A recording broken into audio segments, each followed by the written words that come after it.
Bright kids who can point out San Jose, San Francisco from the world map struggle to point out where is Siachen, where we have been fighting for the last 3.5 decades.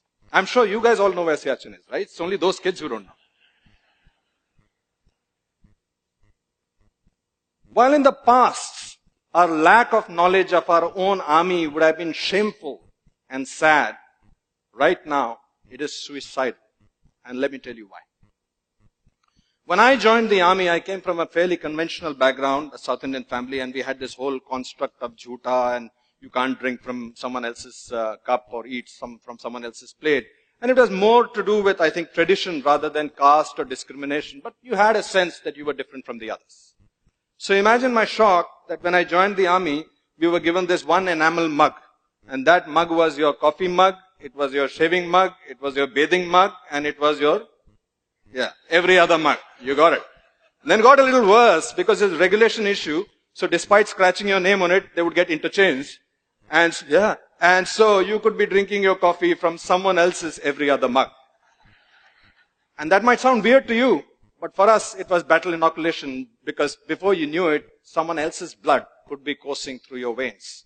When a soldier is wounded, he doesn't really care whether he's getting the blood from a Christian, Muslim, Sikh, Jat, Maratha, it doesn't really matter. And that way, the Indian Armed Forces is an amazing place.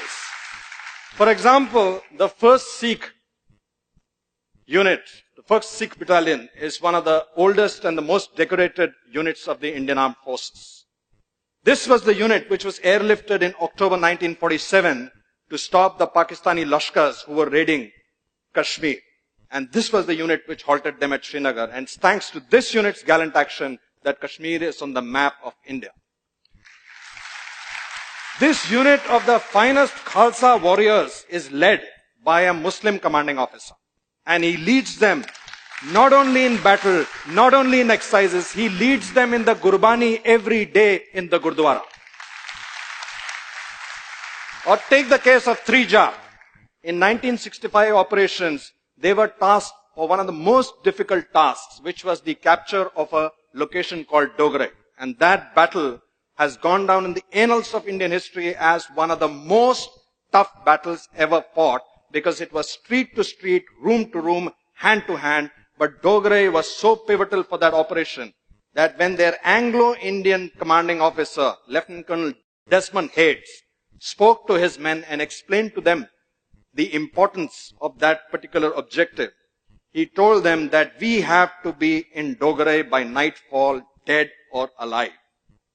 And after giving them the briefing, he asked his Jat troops in his clipped Haryanvi, "Susre, aaj raat ko 3 Jat kahan hogi?" And the troops shouted back, "Dogre, Dogre." He wanted to make sure that the troops understood that the mission was larger than the leader. And then he asked them, "Oh Susre, agar Shio Saab ne goli lagi, to phir kya karoge?"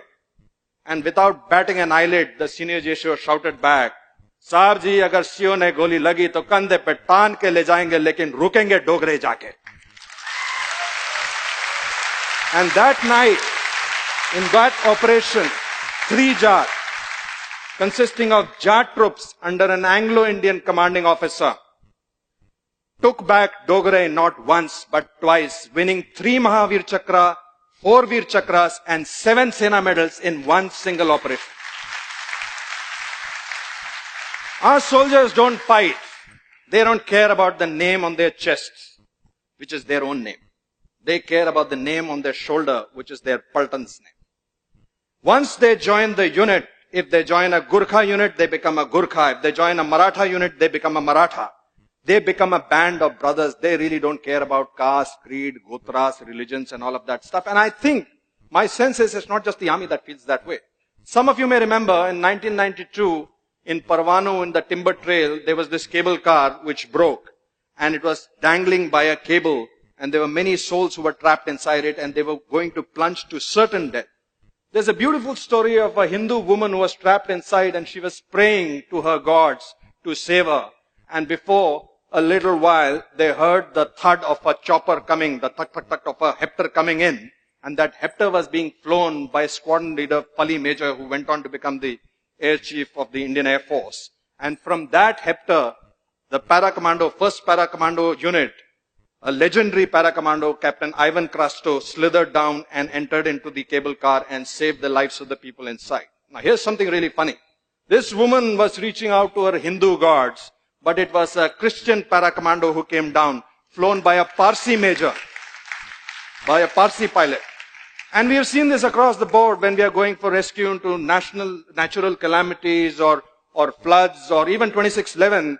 Neither the hostages, neither the people who have been rescued, nor the people who are rescuing really care about the religion, the caste, the creed, the composition of the troops who are coming to save them. I don't know how many of you know this, that in our armed forces, we don't have any mandir, masjid, gurdwara. We have what is called a Sarva Dharm Sthal, in which all the religions are prayed together. And a Maulvi will do a Pandit's job, Pandit will stand in for a Granthi. Somehow the gods don't seem to care either. But when this soldier comes back home, he gets a different world. He gets a completely different world. There his leaders, his political leaders, his religious leaders, his friends, his relatives tell him a different story. They tell him that caste is stealing away jobs. This caste is taking away reservations. That person is different from you because he eats a different kind of meat. They tell him that you have to be our caste first and an Indian later. Ladies and gentlemen, soldiers don't fight with weapons. They fight on a moral high ground. Soldiers don't go into war because they hate the enemy in the front. They go to war because they love their countrymen in the back.